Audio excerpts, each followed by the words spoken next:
దయచేసి ఐలమ్మ గారి దగ్గర మనం నమస్కారం చేసుకున్నా కానీ మనం దండలతో ముంచేసాం. దయచేసి పచ్చిపూలు ఉన్నాయి, అవి పూలు చాలండి. తర్వాత దండలు అయిపోయినా పూలు ఉన్నాయా సార్? పచ్చిపూలతో సత్కరించండి. దండలు దండలు నాకు తీయండి, తీయండి.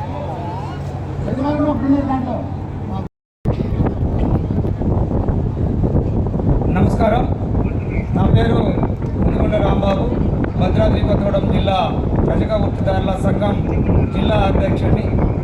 ఈరోజు ఈ వేదిక ఏర్పాటు చేసిన కందుకూరు గ్రామాన ఉన్న రజకులందరికీ ముందుగా నాకు ధన్యవాదాలు. 100 ఏళ్ల చరిత్రని, సాకల ఐలమ్మ స్ఫూర్తిని ఈ సమాజానికి అందించాలన్న ఆలోచనని చాలా వేగవంతంగా తీసుకొచ్చినందుకు ముందుకు వీరికి ధన్యవాదాలు. సాకల ఐలమ్మ ఉద్యమాన్ని ఎత్తుకోవడం అంటే ఒక ముళ్ళ కిరీటాన్ని ఎత్తుకోవడం అనేది అర్థం చేసుకోవాలి. ఈ ముళ్ళ కిరీటం వెనక అనేక దశాబ్దాలు, అనేక మంది పోరాటాలు, ఎంతోమంది త్యాగాలు ఉన్నాయి.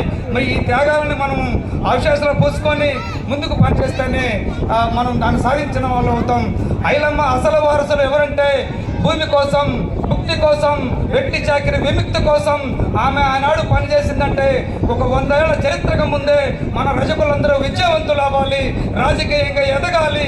ఇవాళ 12 లక్షల పైగా మన జనాభా ఉన్నారని చెప్తుంటే ఏ ఒక్కరూ రాజకీయ ప్రాతినిధ్యం వహించే పరిస్థితి లేదు. అదేవిధంగా ఎక్కడ వేసిన గొంగళ్ళగా అక్కడే ఉంటున్నాం. మన ముందు అనేక రకాల ఎలక్షన్లు వచ్చిపోతున్నాయి. ప్రతి ఎలక్షన్లో మన ముందున్న బీసీ సామాజిక వర్గం ఉన్న మన వెనక నెట్టి వాళ్ళకి సంబంధించిన వాళ్ళకి రాజకీయ ప్రాతినిధ్యం ఇస్తున్నారు. మరి ఇన్ని లక్షల మంది ఉన్న మనం రాజకీయ ప్రాతినిధ్యానికి వెనకపోతున్నాం. అదేవిధంగా అసెంబ్లీ కానీ అనేక రకాల సెగ్మెంట్లలో ఎక్కడ రాజకీయంగా ముందుకు పోయే పరిస్థితి లేదు. ఆనాడు నిజాం ప్రభుత్వమే మన రాజకీయాల రజకులుగా ఉన్న వాళ్ళకి మనకు న్యాయం చేసిందని చెప్పొచ్చు. మనం చేసే గౌరవ వృత్తిని గుర్తించి మనకు ఇనాం భూములు ఇచ్చింది. ఇనాం భూములు అంటే వాటిని కొనకూడదు, అమ్మకూడదు అని ఆనాడే దాన్ని ఒక నిర్దిష్టవేత్త వేస్తే ఇవాళ ఈ 100 ఏళ్లలో అన్ని ప్రభుత్వాలు వచ్చినాయి.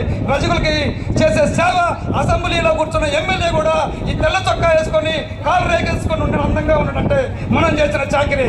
మరి మనం గుర్తించాల్సిన ఆ నిజాములే గుర్తిస్తే ఇవాళ ఉన్న ఈ పాలక వర్గం ఎందుకు గుర్తించలేదు? 100 ఎకరాలు వాళ్ళే ఎందుకు పందుకొక్కలాగా తింటున్నారు? మనకు భూమి అవసరం లేదా? మనం విద్య అవసరం లేదా?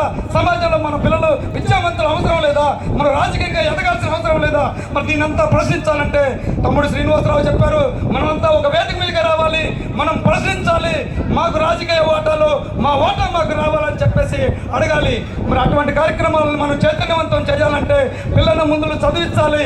చదువు కాదు చాకిరేమని చెప్పే పరిస్థితిని దాటేయాలి. విద్యావంతులుగా ముందుకు తీసుకెళ్ళాలి. విద్యావంతులుగా తీసుకెళ్ళినప్పుడే ఆడపిల్లల్లో చైతన్యం వస్తుంది. అమ్మగారు ఇస్తుంది, అడుక్కొని తినొచ్చు, అయ్యగారు పోతాడు తాగి తినొచ్చు. మన డిఎన్ఏలతో తరాల నుంచి ఈ తాగుడు మరి మన జీవితాన్ని నాశనం చేస్తుంది. అటువంటి వాటికి మన కుటుంబాలను దూరం పెట్టుకొని చైతన్యవంతంగా పనిచేసే విధానం చేయాలి. అదేవిధంగా ఐలమ్మ 100 ఏళ్ళ ఈ చరిత్రను మనం పెట్టుకున్నామంటే ప్రతి సంవత్సరం ఆమెకి జయంతి వర్ధంతి లాంటి కార్యక్రమాలు మనం తీసుకోవాల్సిన పరిస్థితి ఉంది. ప్రతి జయంతికి వర్ధంతికి మనం ఒక ప్రమాణం చేయాలి.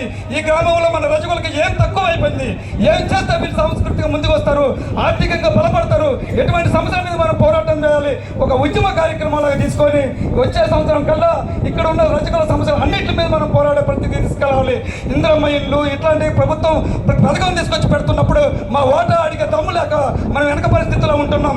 ఇవాళ ఐలమ్మ స్ఫూర్తితో ముందుకు పోయే పరిస్థితి ఉంది కాబట్టి ఇవన్నీ అడగాలన్న ఉద్దేశంతోనే చేస్తాం. ప్రతి పథకాన్ని మనం అడిగే పరిస్థితిలో తీసుకెళ్ళాలి. పథకాల కోసం కడగాలి. మనం చేసే చాకరీలో మన ఓటు అడగాలని చెప్పేసి మీరు అందరూ స్ఫూర్తిగా పనిచేస్తారని చెప్పేసి ఈ అవకాశం ఇచ్చిన నాకు అందరికీ ధన్యవాదాలు.